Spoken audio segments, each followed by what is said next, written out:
প্রিয় BA fourth সেমিস্টারের ছাত্রছাত্রীরা, আজকে আমি যে বিষয় নিয়ে আলোচনা করব সেটি হচ্ছে তোমাদের যে এডুকেশনের জেনারেল পেপার রয়েছে বা honours paper SECB1 teaching skill.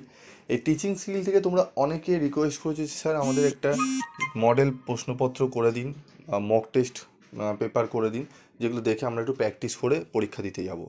তো আমি তোমাদের মডেল প্র্যাকটিস সেট দিই, তোমরা জানো।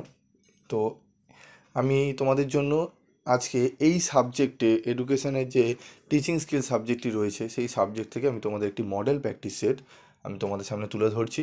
এটি ভালো করে প্র্যাকটিস করো। তার আগে কিছু কথা বলি, এই সাবজেক্টটি কিন্তু নাম্বার খুব ভালো তোলা যায় যদি উত্তর তোমরা ঠিকঠাক করে লিখতে পারো। ঠিক আছে, টু দি পয়েন্ট অ্যান্সার, ঠিকঠাক করে অ্যান্সার যদি লিখতে পারো তাহলে কিন্তু নাম্বার কিন্তু ভালো ক্যারি করতে কিন্তু পারবে। কোশ্চেন শুধু কমন আসলে কিন্তু ভালো রেজাল্ট হবে না, ভালো উত্তরও তোমাদের কিন্তু লিখতে হবে। তো আজকে আমি যে প্রশ্নগুলো বলবো এগুলো এই প্রশ্নপত্রটা ভালো করে করো। তবে এটি পড়া মানে যে 100% এই প্রশ্নটাই চলে আসবে এমন কিন্তু কোনো কথা নেই, কিন্তু এই প্রশ্নটা প্র্যাকটিস করলে তোমরা অনেকটাই উপকৃত হবে প্র্যাকটিস করার ক্ষেত্রে। ঠিক আছে, দেখে নাও। আমাদের 80 নম্বরের প্রশ্নপত্র হয়, 2 নম্বরে কিন্তু আমাদের প্রচুর প্রশ্ন থাকে, 2 নম্বরে 20টি প্রশ্ন প্রায় থাকে। ঠিক আছে, তো দেখে নিই আমরা। প্রথম প্রশ্ন দেখো, শিখনের দুটি নীতি। এখানে আমি তোমাদের বলেছিলাম যে এখানে শিখন কাকে বলে পড়ে নেবে, শিখনের দুটি বৈশিষ্ট্য পড়ে নেবে, দুটি নীতি, দুটি উপাদান, চারটি পড়লে 100% দুটো 2 নম্বরের কমন পাবেই পাবে। কি বললাম? শিখনের দুটি বৈশিষ্ট্য, দুটি তোমার উপাদান, দুটি তোমার নীতি এবং শিখন কাকে বলে। বোঝা গেল? পরের প্রশ্ন দেখো, ক্ষয়ের প্রশ্ন, প্রশিক্ষণের সংজ্ঞা দাও। অনুশিখনের দুটি বৈশিষ্ট্য লেখো। শিখনের প্রাক সক্রিয়তার পর্যায় ও পরবর্তী সক্রিয়তার পর্যায়ের মধ্যে পার্থক্য নির্দেশ করো। একক পরিকল্পনা কাকে বলে? অনুশিখন কি? অনুকৃত শিখনের সংজ্ঞা দাও। সহযোগিতামূলক শিক্ষা শিখন প্রক্রিয়া কাকে বলে? অনুকৃত শিখনের দুটি বৈশিষ্ট্য লেখো। সংহতিমূলক বা সমন্বিত শিখনের দুটি বৈশিষ্ট্য লেখো। শিখনের প্রভাব বিস্তারকারী যে কোনো দুটি উপাদান উল্লেখ করো। এই উপাদান, দুটি নীতি, শিখন কাকে বলে, শিখনের দুটি বৈশিষ্ট্য, চারটি খুবই গুরুত্বপূর্ণ। উত্তম শিখন নকশার দুটি গুণ লেখো। শিখন নকশার প্রয়োজন কেন হয়? অনুশিখনের দুটি সুবিধা লেখো। উৎসাহ দানের দক্ষতা বলতে কি বোঝো? অনুপাঠ কি? শিখন দক্ষতার সংজ্ঞা দাও। অনুশিখন চক্রের পর্যায়গুলি উল্লেখ করো। প্রশ্নকরণ প্রক্রিয়ার যে কোনো দুটি উপাদান উল্লেখ করো। শিখন উপকরণ ব্যবহারের দুটি দক্ষতা লেখো। শিখন কাকে বলে? এই প্রশ্নগুলো খুব ভালো করে করলে আশা করি তোমরা 2 নম্বরের যে 20টি প্রশ্ন তোমাদের দেয়, অনেক অনেক প্রশ্ন তোমরা কমন পাবে। তবুও তোমরা লাস্ট মিনিটে আমি দেখবে 2 নম্বরের প্রশ্ন তোমাদের দিয়েছি। তোমাদের যদি আরও প্রশ্ন উত্তর লাগে তোমরা অবশ্যই কমেন্টস করে জানাবে, আমি তোমাদের 2 নম্বরের প্রশ্ন আরও উত্তর আমি দিয়ে দেবো। ঠিক আছে, তবে এই প্রশ্নগুলো ভালো করে রেডি করো, খাতায় নোট করে এর উত্তরগুলো ভালো করে আমি যে ভিডিও দিয়েছি সেগুলো দেখে দেখে একটু লিখে নাও। ঠিক আছে, একটু লিখে আর প্রত্যেকটা 5টা করে 6টা করে লিখবে, আর সেগুলোকে লিখতে লিখতেই তোমরা পড়াগুলো করে নেবে।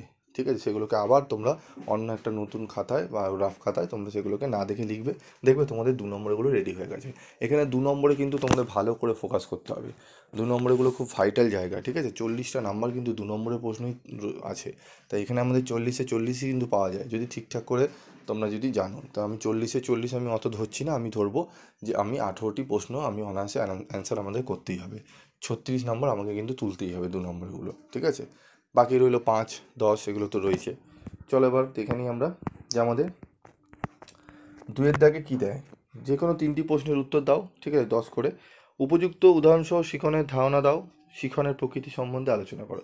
এই বলেছিলাম প্রকৃতি আর বৈশিষ্ট্য। ঠিক আছে, তো এইটি এখানে দেওয়া রয়েছে। উপযুক্ত উদাহরণসহ শিখনের ধারণা দাও। শিখনের প্রকৃতি সম্বন্ধে আলোচনা করো। অনুপাঠ পরিকল্পনার পর্যায়গুলি উদাহরণসহ আলোচনা করো। শিখন কার্যে অনুকৃত শিখনের প্রয়োজনীয়তা কী, এর সুবিধা অসুবিধাগুলি ব্যাখ্যা করো। শিখন নকশা কাকে বলে? একটি উত্তম শিখন নকশার কী কী গুণাবলী থাকা প্রয়োজন? ব্ল্যাকবোর্ড ব্যবহারের দক্ষতা সম্পর্কে লেখো। অনুপাঠের আচরণ আচরণ আচরণের সংক্ষিপ্ত আলোচনা করো। শিখন বলতে কী বোঝো?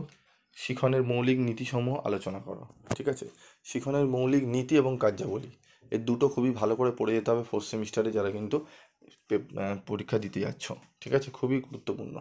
শিখন কাকে বলে, শিখনের নীতি, শিখনের উপাদান এবং প্রকৃতি, এটা আমি লাস্ট মিনিটে সাজেশানটি অবশ্যই ভালো করে দেখবে। সেখানে কিন্তু অনেক সুন্দরভাবে আমি তোমাদের বলে দিয়েছি, সেগুলো একটু ভালো করে শুনো।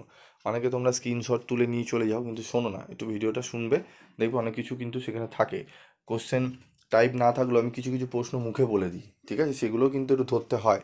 তোমরা শুধু ধরো এই প্রশ্ন যেগুলো এখানে লেখা আছে সেগুলোই ধরে নিচ্ছ, তার আশেপাশে প্রশ্নগুলো তো আমি বলছি, সেগুলো তো পড়তে হবে। সবই আমি এখানে যদি দিই প্রচুর বড় জায়গা নিয়ে নেবে, তার জন্য মুখে আমি বলি কীভাবে পড়তে হবে। তো সেগুলো একটুখানি ভালো, অনেকে স্ক্রিনশট তুলে নেয় এবং এই প্রশ্নগুলো দেখে, স্যার আপনার তো দুটো এসছে আর আসেনি। দুটো তো মুখেও বলেছে, এই যে আমি যে মুখে প্রশ্নগুলো বলছি সেগুলো তো তোমাকে নোট করতে হবে, ঠিক আছে? যাই হোক, তারপর দেখো 3-এর দাগে আমাদের 5 নম্বরের প্রশ্ন করতে হয় আসে। তো এখানে দেখো, প্রশিক্ষণের বৈশিষ্ট্যগুলি লেখো, সংহতিমূলক সমন্বিত শিক্ষণের দুটি সুবিধা অসুবিধাগুলি লেখো, প্রথাগত শিক্ষণ ও অনুশিক্ষণের মধ্যে পার্থক্য, অনুপাঠের প্রয়োজনীয়তা। এই 4টি প্রশ্ন ভালো করে পড়ে নেবে 5-এর জন্য, ঠিক আছে? আশা করি এখান থেকে একটি 5 তোমরা কমন পেয়ে যাবে। তো আজকের মতো ভিডিওটি শেষ করব। ভিডিওটি কেমন লাগলো তোমরা অবশ্যই কমেন্টসে জানাবে, এবং তোমাদের আর কোন কোন সাবজেক্টের সাজেশান লাগবে, মডেল প্র্যাকটিস সেট লাগবে, অবশ্যই কমেন্ট বক্সে লিখে জানাবে। আজকের মতো এটুকুই, দেখা হচ্ছে পরবর্তী ভিডিওতে। সকলে ভালো থেকো, সুস্থ থেকো।